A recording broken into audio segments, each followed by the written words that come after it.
দেখো, আমরা গ্রাফিক ডিজাইনের মৌলিক বিষয়বস্তুর মধ্যে ডিজাইন প্রিন্সিপাল, কালার থিওরি সম্পর্কে জানছি গত ক্লাসগুলোর মধ্যে। আজকে যে বিষয়গুলো আমরা জানবো সেটা হচ্ছে টাইপোগ্রাফি।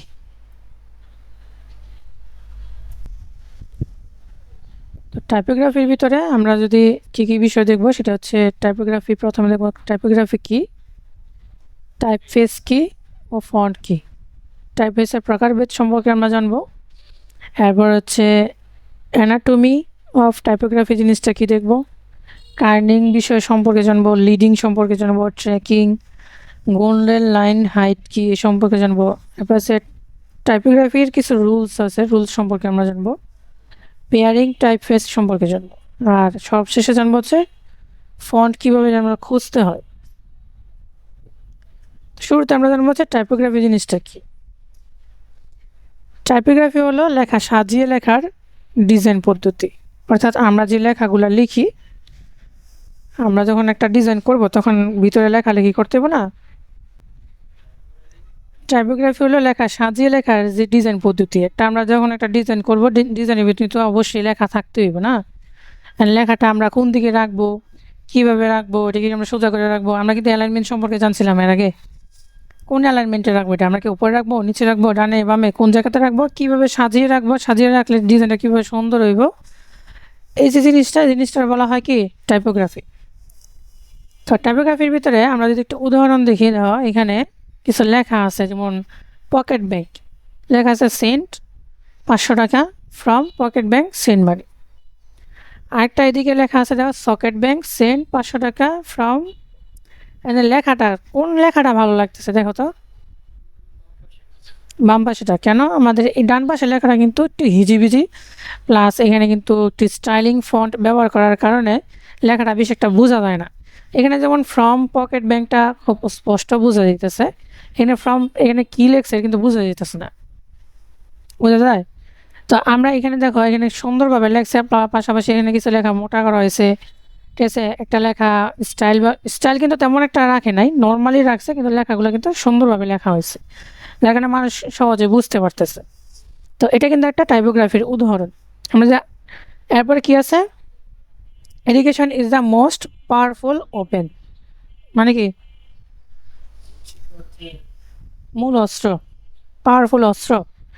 আর এটা যদি আমরা দেখি লেখাটা কিন্তু তেমন একটা ভালো দেখাইতেছে না। এটা হচ্ছে একটা সাধারণ লেখা, এটা দিয়ে কি কোনো কিছু বোঝা যাইতেছে?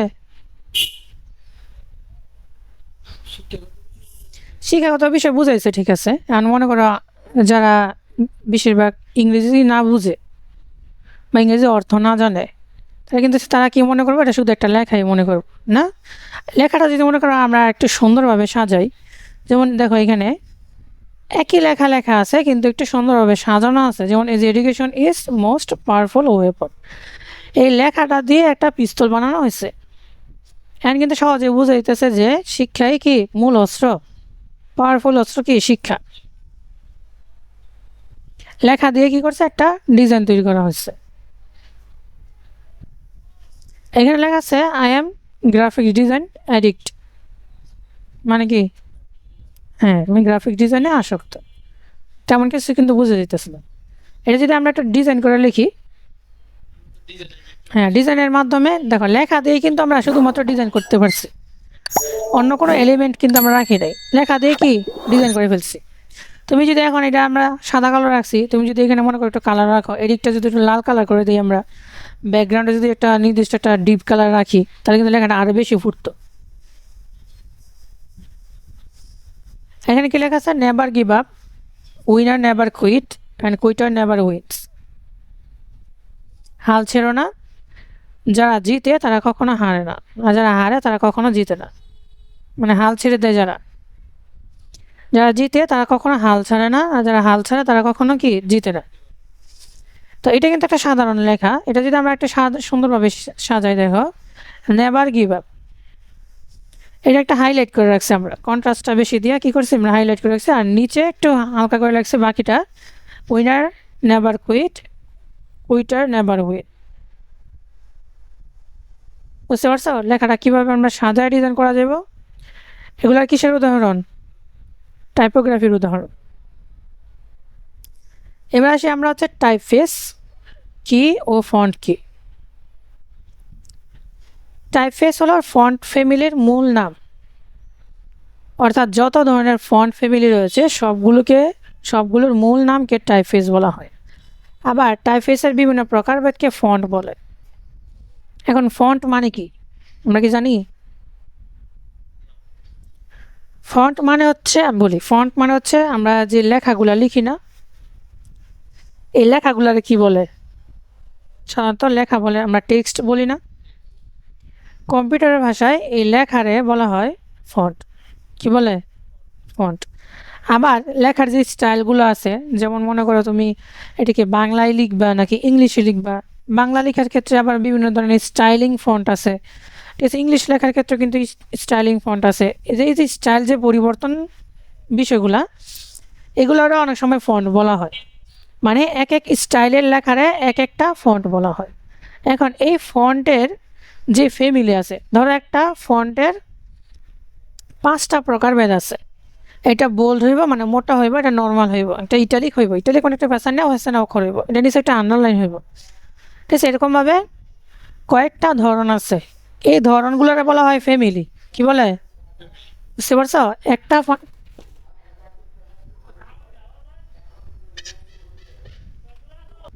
ফন্ট ফ্যামিলি কোনটারে বলে? একটা ফন্টের বিভিন্ন প্রকারভেদ থাকে, ঠিক আছে। যেমন এটা মোটা হইব না চিকন হইব, তারপরে বিভিন্ন স্টাইল থাকে, একটা ফন্টের বিভিন্ন স্টাইল থাকে। মনে করো এটা একটা নর্মাল ফন্ট, এই নর্মাল ফন্টের মধ্যে একটু পেছনে পেছনে অক্ষর হইব। যেমন একটু আগে আমরা দেখাছিলাম না যে ব্যাংক সকেটের লেখাগুলো স্টাইলিং, ওইরকম স্টাইল হইব। তো একটা লেখা যদি এরকম স্টাইল থাকে, এই স্টাইলগুলোর বলা হয় ফ্যামিলি, ঠিক আছে। তো এখানে কি লেখা আছে? টাইপফেস হলো ফন্ট ফ্যামিলির মূল নাম, মানে এই ফন্ট ফ্যামিলির অন্য একটা নাম হচ্ছে কি? টাইপফেস। অর্থাৎ যত ধরনের ফন্ট ফ্যামিলি রয়েছে সবগুলোর মূল নামকে টাইপফেস বলা হয়। আবার টাইপফেসের বিভিন্ন প্রকারভেদকে ফন্ট বলা হয়, ঠিক আছে। যেমন মনে করো এখানে টাইপফেস হচ্ছে ফন্ট ফ্যামিলি, আমরা যদি সোজাভাবে দেখি সহজ অর্থে, টাইপফেস যেটা ফন্ট ফ্যামিলি কি একই, আবার ফন্ট যেটা ফন্ট ফ্যামিলি মেম্বার, এটাই ফন্ট ফ্যামিলি মেম্বার। বুঝো কিন্তু। যেমন মনে করো আমরা পরিবারের মধ্যে যেমন সদস্য আছে,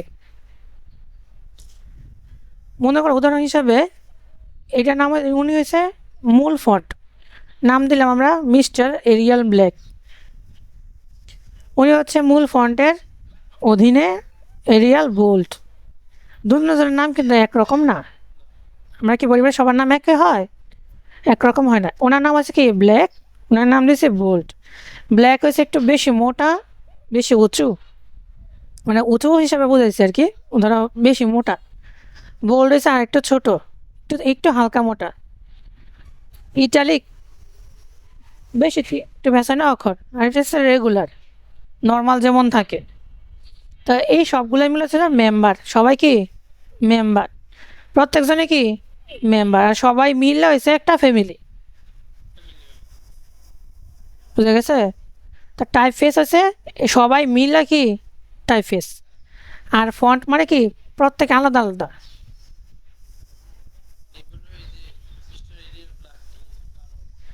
হ্যাঁ, এখন খেয়াল করো এখানে আমরা টাইপফেস কোনটা? এরিয়াল। খেয়াল করো মূল নাম কি এরিয়াল, টাইপফেস কি এরিয়াল। আর ফন্ট হচ্ছে বোল্ড, ব্ল্যাক, ইটালিক, রেগুলার। এই যে বোল্ড, ব্ল্যাক, ইটালিক, রেগুলার। তো আমরা এখানে কী পেলাম? টাইপফেস পেলাম এরিয়াল, ফন্ট পেলাম Arial regular, Arial bold, Arial italic, আর একটা আছে এরিয়াল ন্যারো। ন্যারোটা এই বোল্ডের চাইতে আরেকটু চিকন। আমরা কাজের সময় আরও কিছু ফন্ট সম্পর্কে জানবো, সেটা হচ্ছে একটা জনপ্রিয় ফন্টের নাম হচ্ছে মনসেরাট। মনসেরাটের ভিতরে এখানে প্রকারভেদ আছে, যেমন মনসেরাট থিন একবার বেশি চিকন, মনসেরাট লাইট এই থিনের চাইতে একটু বেশি মোটা, মনসেরাট রেগুলার যেটা নর্মাল থাকে, মনসেরাট রেগুলার মিডিয়াম নাম আছে রেগুলার চাইতে একটু মোটা, এরপর আছে মনসেরাট বোল্ড, বোল্ড হচ্ছে আবার এই মিডিয়ামের চাইতে হালকা একটু মোটা, মনসেরাট ব্ল্যাক এটা হচ্ছে সবচেয়ে বেশি মোটা। বুঝা গেছে?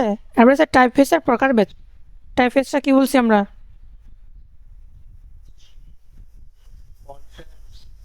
ফন্টের নাম, ফন্ট ফ্যামিলির মূল নাম, মূল নাম ফন্ট ফ্যামিলির মূল নাম কি? টাইফেস। অ্যান্ড টাইফেসের প্রকারভেদ আমরা দেখি। টাইফেস মূলত 5 প্রকার। কয় প্রকার? কি কি আমরা দেখি, দেখো। প্রথম হচ্ছে সেরিফ, স্যান্স সেরিফ, ব্ল্যাক লেটার, মনো স্পেস, ডিসপ্লে। কি কি? সেরিফ, স্যান্স সেরিফ, ব্ল্যাক লেটার, মনো স্পেস আর ডিসপ্লে।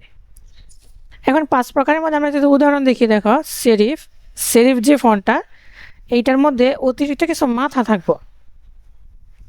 যেমন এসটা লেখলে এই যে এসের মধ্যে একটু মাথা থাকবো, এখানে আর লেখলে আর এর 2 দিকে মাথা থাকবো, আই লেখলে এখানে মাথা, মানে যে কোনো ওয়ার্ডের ভিতরে এক্সট্রা কিছু মাথা থাকবো। এগুলো হচ্ছে কি সেরিফ ফন্ট। যত ধরনের এরকম ফন্ট দেখবা যে এরকম মাথা আছে, এক্সট্রা মাথা আছে, এগুলোর নাম কি? Serif font. এগুলোর বলা হয় সেরিফ ফন্ট। আর এটা হচ্ছে স্যান্স সেরিফ, যেটা স্যান্স সেরিফের কোনো মাথা থাকবো না, এটা জাস্ট নর্মাল আমরা যেভাবে লিখি। এটা বলা হয় ব্ল্যাক লেটার। এটা সাধারণত সার্টিফিকেটের ভিতরে লেখা থাকে। এই ধরনের ফন্টগুলো আমরা দেখবা বিভিন্ন ধরনের সার্টিফিকেটের ভিতরে এই ধরনের লেখা দেখা যায়। মনো স্পেস হচ্ছে দেখো একটি স্টাইল ফন্ট, ছোট না, মানে সেন্স সেরিফের মতোই কিন্তু একটু স্টাইলিং। আর যেটা ডিসপ্লে, ডিসপ্লে হচ্ছে ফ্যাশনে অক্ষর। যত ধরনের এরকম ফ্যাশনে অক্ষর দেখবা এগুলোর বলা হয় ডিসপ্লে ফন্ট। এগুলো আরেকটা নাম বলা হয় ফ্যান্সি টাইপের ফন্ট। কি বলে? ফ্যান্সি। ফ্যান্সিও বলা হয়, আবার কি বলে? ডিসপ্লে বলা হয়। পৃথিবীতে যত ধরনের এরকম পেছনে পেছনে অক্ষর আছে সবগুলোর নাম কি? ডিসপ্লে। আবার দেখো এখানে সব লেখা কিন্তু ছোট হাতের, বা সব লেখা যদি বড় হাতের, এই লেখার স্টাইলগুলোরও বলা হয় ডিসপ্লে। এগুলো কিন্তু পেছনে অক্ষর না, নর্মালি কিন্তু কি সব লেখা ছোট হাতের অথবা সব লেখা বড় হাতের। তাহলে এটা কি কিসের আন্ডারে পড়বো? ডিসপ্লে ফন্টের আন্ডারে পড়ব। এগুলোর আরেকটা নাম বলা হয় কি? ফ্যান্সি। মনে থাকবো? এরপর আমরা জানবো হচ্ছে অ্যানাটমি অফ টাইপোগ্রাফি। মানুষের শরীরে যেমন বিভিন্ন অঙ্গ প্রত্যঙ্গ থাকে, তেমনি ফন্ট বা টাইপফেসের বিভিন্ন চিহ্ন থাকে। এই সকল চিহ্নকে বলা হয় অ্যানাটমি অফ টাইপোগ্রাফি। আমরা কিন্তু একটু আগে দেখাইছি না, সেন্স যে ফন্টটা, সেন্স ফন্টের মধ্যে বিভিন্ন ধরনের মাথা থাকে না, এই মাথাগুলারে বলা হয় কি? অ্যানাটমি বলা হয়। আমরা যদি দেখি, দেখো একটা লেখা যদি আমরা ভাগ করি, দেখবা আমরা যখন ইংরেজি খাতার ভিতরে লিখি কটা ঘর থাকে? 4টা ঘর থাকে। এই 4টা ঘরকে মূলত বলা হয় অ্যানাটমি। যেই জায়গাটা প্রথম যে এটা কিন্তু দ্বিতীয় ঘরটা, দ্বিতীয় লাইনটা, দ্বিতীয় লাইনকে বলা হয় বেজ লাইন বলা হয়। কি বলে? Base line. আর একদম উপরে যে লাইনটা এটা বলা হয় অ্যাসেন্ডার লাইন। কি লাইন? অ্যাসেন্ডার লাইন বলা হয়। তারপরে দ্বিতীয় যে লাইনটা এটা বলা হয় অ্যাসেন্ডার। আর একদম নিচে যে লাইনটা, অ্যাসেন্ডার এবং বেজ লাইনের যে মাঝখানে আছে এটা বলা হয় এক্স হাইট। আর একদম নিচের লাইনটাকে বলা হয় ডিসেন্ডার লাইন। তাহলে আমরা কয়টা জিনিস পাইলাম? প্রথমত দ্বিতীয় একদম নিচের উপরে যে লাইনটা এটা বলা হয় কি? Baseline. একদম উপরের লাইনটাকে বলা হয় অ্যাসেন্ডার লাইন, একদম নিচের লাইনটাকে বলা হয় ডিসেন্ডার লাইন, আর দ্বিতীয় লাইনটাকে বলা হয় অ্যাসেন্ডার। আর অ্যাসেন্ডার আর বেজ লাইনের মাঝখানে যে ফাঁকাটা এটা বলা হয় এক্স হাইট। এগুলো বাসায় নোট করবা, নোট করলে তাহলে মনে থাকবে, নাহলে এমনিতে মনে থাকতো না। ঠিক আছে। আর এই নিচে যে লাইনটুকু ডিসেন্ডার এবং বেজ লাইনের মাঝখানে যেটুকু, এটু করে বলা হয় ডিসেন্ডার। বুঝে গেছে? আর এখানে দেখো লেখার এই যে দাগটা এটা বলা হয় আর্ম। আর্ম মানে কি? আর্ম মানে হচ্ছে বাহু, আমরা হাত বলি না, হাত, হাতকে বলা হয় আর্ম। এই যে লম্বা লম্বা দাগগুলা দেখবা অনেক অক্ষরের মধ্যে লম্বা লম্বা দাগ আছে, এগুলোর কি বলে? বাহু বা আর্ম। এই ছবিটা তুমি অনলাইনে সার্চ করলে পাইবা। যদি তুমি লেখা সার্চ করো যে অ্যানাটমি অফ টাইপোগ্রাফি লিখে যদি সার্চ করো, তাহলে এরকম একটা ছবি পাইবা গুগলের ভিতরে। এটার মধ্যে দেখবা সবগুলো লেখা আছে, যেমন এই যেটার বলা হয় আর্ম, এইটার বলা হয় স্টেম। এই যে এইখানে যত ধরনের ল্যাঞ্জা আছে এগুলো সাধারণত জি এর ভিতরে থাকে, জে এর ভিতরে থাকে। যেমন এই যেখানে ওয়াই এর ভিতরে আছে এগুলো বলা হয় টেল, মানে লেজ। সেরিফ, ওই যে দাগটা এগুলো দেখাচ্ছিলাম, এগুলো কি বলে? সেরিফ। এরপরে কোনো অক্ষরের ভিতরে যদি কোনো জায়গা না থাকে, বের হওয়ার জায়গা না থাকে, এগুলো বলা হয় ক্লোজ কাউন্টার। যদি কোনো অক্ষরের মধ্যে এক্সট্রা এরকম মাথা থাকে এগুলো বলা হয় ইয়ার, যেমন এই যে আর এর ভিতরে আছে, জি এর ভিতরে আছে, ঠিক আছে। এরপরে যেরকম পেছনে যদি থাকে এটা বলা হয় বাওয়েল, যেমন জি এর ভিতরে কিন্তু আছে, এখানে পি এর ভিতরেও আছে, ঠিক আছে। এরপরে আছে এই যে ওপেন কাউন্টার। ওপেন কাউন্টার মানে কি? এটা মাঝখান দিয়ে জায়গা আছে। এই যে এখানে এসেন্ডার লেখা আছে, এসেন্ডার লাইন লেখা আছে, এক্স সাইড লেখা আছে, ডিসেন্ডার লেখা আছে, বেজ লাইন লেখা আছে, ঠিক আছে। ডিসেন্ডার লাইন এটাও কিন্তু দেওয়া আছে। আর এই যে এখানে দেখো জিটা কিন্তু এখানে একটা ঘুরে আবার নিচে ঘুরছে না, এটা বলা হয় লুপ। বুঝতে পারছো? এটা তুমি যদি গুগলের ভিতরে সার্চ করো, কি লেখা সার্চ করবো আমরা? অ্যানাটমি অফ টাইপোগ্রাফি লিখে যদি আমরা সার্চ করি তাহলে গুগলের ভিতরে এটা পাইবা। আমরা যদি মনে করো একটা বাস্তব দেখাই দিই তোমারে, গুগলের ভিতরে যাওয়ার পরে যেন ইমেজ যাইব, ইমেজের মধ্যে যাইব। এখন যদি আমরা লিখি অ্যানাটমি অফ টাইপোগ্রাফি, খেয়াল করা এই যে ছবিটা কিন্তু এটা। নিচে দিকে গেলে আমি যে ছবিটা আছে এই ছবিটা পাইবা, এই যে এই ছবিটা এটা আমরা দেখাইছি। ওইটার মধ্যে এবার মাঝখানে চিহ্ন দিয়ে বুঝিয়ে দিছে, এই যে এখানেও দেওয়া আছে। অনেক ছবি আছে যেগুলো দিয়ে আমরা বুঝতে পারবো প্রত্যেকটা ওয়ার্ডের। এই যে এখানে তো প্রত্যেকটা ওয়ার্ড আবার ভেঙে ভেঙে দিচ্ছে। ছবিগুলো চাইলে ডাউনলোড করে দেখতে পারো, তাহলে আরেকটু ভালো করে বুঝতে পারবো। এবার হচ্ছে কি kerning, leading, tracking, golden line height. এই জিনিসটা দেখো, কোনো লেখা বা প্যারাগ্রাফের নির্দিষ্ট একটি অক্ষরের মাঝে ফাঁকা তৈরি করার যে প্রক্রিয়া এটাকে বলা হয় কার্নিং। বুঝছো?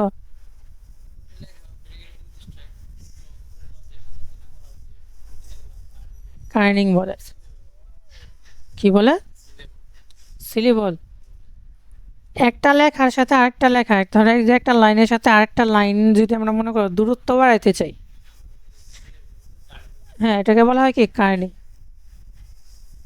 আরেকটা হচ্ছে ট্র্যাকিং। একটি লেখা বা প্যারাগ্রাফের প্রতিটি অক্ষরের মাঝে পাশাপাশি ফাঁকা তৈরি করার যেটা প্রক্রিয়া তাকে বলা হয় ট্র্যাকিং। মানে এইভাবে এইভাবে অক্ষরগুলো যদি আমরা ফাঁকা ফাঁকা করতে চাই এটাকে বলা হয় কি ট্র্যাকিং। আর লিডিং হচ্ছে কোনো একটি লেখা বা প্যারাগ্রাফের লাইনের মাঝে উপর নিচে ফাঁকা তৈরি করার পদ্ধতি, এটাকে বলা হয় লিডিং। এটা হচ্ছে লাইনগুলো প্রত্যেকটা লাইনের উপরে নিচে। আমরা তিনটা জিনিস পাইলাম। কার্নিং কি বলছি? প্যারাগ্রাফের নির্দিষ্ট একটি অক্ষরের মাঝে, মানে প্রত্যেকটা অক্ষরের মাঝে যদি আমরা ফাঁকা করতে চাই তাহলে বলা হয় কার্নিং। ট্র্যাকিং হচ্ছে প্রত্যেকটা প্যারাগ্রাফের মাঝামাঝিতে ফাঁকা করার লেগে, অক্ষরের মাঝামাঝিতে ফাঁকা করার লেগে। আর লিডিং হচ্ছে প্রত্যেকটা লাইনের উপর নিচে ফাঁকা করার লেগে। আমরা কার্নিং, লিডিং, ট্র্যাকিং। দেখো এখানে গোল্ডেন লাইন হাইটটা কি? কোনো একটি লেখা বা প্যারাগ্রাফের মধ্যে সাধারণত ফন্ট সাইজ কার্নিং, লিডিং, ট্র্যাকিং যে মাপে থাকে তার সাথে 1.5 পিটি। পিটি মানে হচ্ছে পয়েন্ট, পিটি মানে কি পয়েন্ট, কিংবা 1.6 পিটি মাপ গুণ করে যে সাইজ আসে সেই সাইজ বা মাপ নিয়ে কাজ করাকে গোল্ডেন লাইন হাইট বলে। গোল্ডেন লাইন হাইট মূলত ডিজাইনের প্রফেশনাল লুক আনার ক্ষেত্রে ব্যবহার করা হয়ে থাকে। বুঝছো কি কইছে? মনে করো তুমি একটা লাইন বা একটা লেখা লিখছো 14 ফন্টে, 14 সাইজ দিয়ে, 14 পিটি দিয়া। 14 পিটির লগে আমরা যদি গুণ করি 1.5 পিটি, যত আইব তত লাইন ততটা বেশি তত মাপটা আমরা যদি লেখার মধ্যে দিই, কার্নিং, লিডিং অথবা ট্রেকিং যে কোনো একটার ভিতরে যদি দিয়ে আমরা ডিজাইনটা করি, তাহলে যেই জিনিসটা আইব ওইটাকে বলা হয় গোল্ডেন লাইন হাই। যেটা সাধারণত উপর নিচে যেটা ওইটার মধ্যেই করা হয়। তো আমরা যদি মনে করি একটা প্র্যাকটিক্যালটা দেখি, আমরা প্রথমে ইলাস্ট্রেটরটা ওপেন করতে হবে। দেখো আমরা ইলাস্ট্রেটর ওপেন করলাম, এটা বলা হয় মূলত অ্যাডোবি ইলাস্ট্রেটর, যা ইনশাল্লাহ আমরা 2-1 দিন পরেই জানতে পারবো। এখানে আমি একটা পেজ নেব, এখানে যে ক্রিয়েট নিউতে ক্লিক করে আমরা এখানে যেইটা আছে ওইটা রেখে আমরা জাস্ট ক্রিয়েটে ক্লিক করি। এইটা সম্পর্কে তোমার আরও বিস্তারিত দেখানো হইব, সমস্যা নাই। এখানে যে পেজটা আসছে, ঠিক আছে, এই পেজটার ভিতরে আমরা যদি এখন কোনো কিছু লেখালেখি করি, লেখার জন্য এগুলার বলা হয়, এই পুরোটার বলা হয় টুলবার। টুলবার কি বলে? টুলবার। আর এটার ভিতরে যতগুলা অপশন দেখতে পাইতেছ প্রত্যেকটাকে বলা হয় টুলস। কি বলে? টুলস। প্রত্যেকটা টুলস সম্পর্কে আমরা আলোচনা করব। তবে এখানে একটা টুলস আছে, সেটা হচ্ছে বলা হয় টাইপ। এদের টি এর মতো দেখা যাইতেছে, টাইপ টুলস বলা হয় এটাকে। তো টাইপ টুলসটা নিয়ে যদি আমরা এখানে লেখালেখি করতে হলে মূলত এটা নিয়েই কাজ করতে হবে। তো আমরা মনে হয় এখানে যদি এভাবে মাউস দিয়ে ড্রয়িং করি, তাহলে আমাদের এখানে অটো কিছু লেখা আসবো, এটা অটোমেটিকলি আসবো। এটাকে বলা হয় মুভ টুল। এটাকে ক্লিক করে আমরা চাইলে সাধারণত এটাকে লড়াইতে পারবো, যে এলিমেন্টগুলো আমরা থাকবো পেজের ভিতরে, এই এলিমেন্টগুলো আমরা চাইলে লড়াইতে পারবো। তো এখন দেখো আমার লেখাগুলো কিন্তু অনেক বেশি ছোট না। যদি আমরা লেখাগুলো বড় করতে চাই, আমাদের এই টাইপের এই লেখা যে অপশনগুলো বাড়াইতে হলে আমাদের এখানে টাইপ নামে একটা টুলস আছে, এই যে এটার ভিতরে যেতে হবে। এটার ভিতরে যাওয়ার পরে এই যে এখানে এম দেওয়া আছে, যেটা এটা হচ্ছে লেখার সাইজ। এখানে 12 দেওয়া আছে না, পিটি পিটি পিটি মানে কি পয়েন্ট। এখানে মনে করো আমি এখানে 21 দিলাম, বা যত বাড়াবো আমরা আমাদের লেখার সাইজ কিন্তু তত বাড়বে, বাড়লো না? এরপর এই যে এখানে দেখো লিডিং, এই যে মাউস দিলে কি লেখা আসতেছে?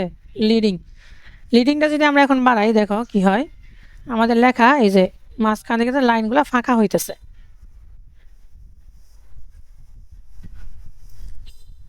নিচে যেটা আছে এটাকে বলা হয় ট্র্যাকিং। ট্র্যাকিং যেটা ট্র্যাকিং মানে হচ্ছে এই অক্ষরের মাঝখান দিয়ে ফাঁকা হইবে, প্রত্যেকটা অক্ষরের মাঝখানে ফাঁকা হইবে। আর এটাকে বলা হয় কার্নিং। কার্নিংটা হচ্ছে কি, এখন অটো দেওয়া আছে, যদি আমরা এখান থেকে বাড়াই, সেট করা আছে 0, লেখাটা সিলেক্ট করে দেখি,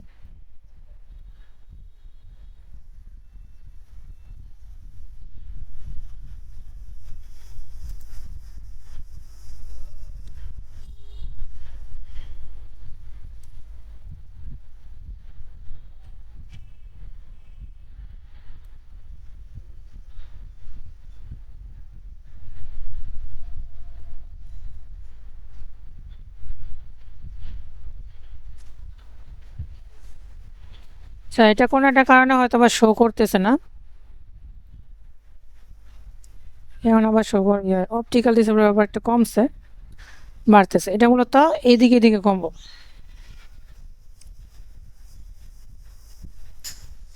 তো এই তিনটেই হচ্ছে মূলত কার্নিং, লিডিং আর কি ট্র্যাকিং। আমরা যখন প্র্যাকটিক্যালি কাজ করবো তখন আমরা দেখতে পারবো এগুলা,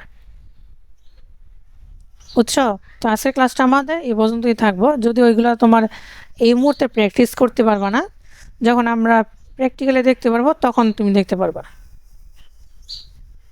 ঠিক আছে? তো এগুলা বাসায় গিয়ে একটু প্র্যাকটিস করো, আর যে ক্লাস ভিডিওটা পাইবা ক্লাস ভিডিওটা দেখো।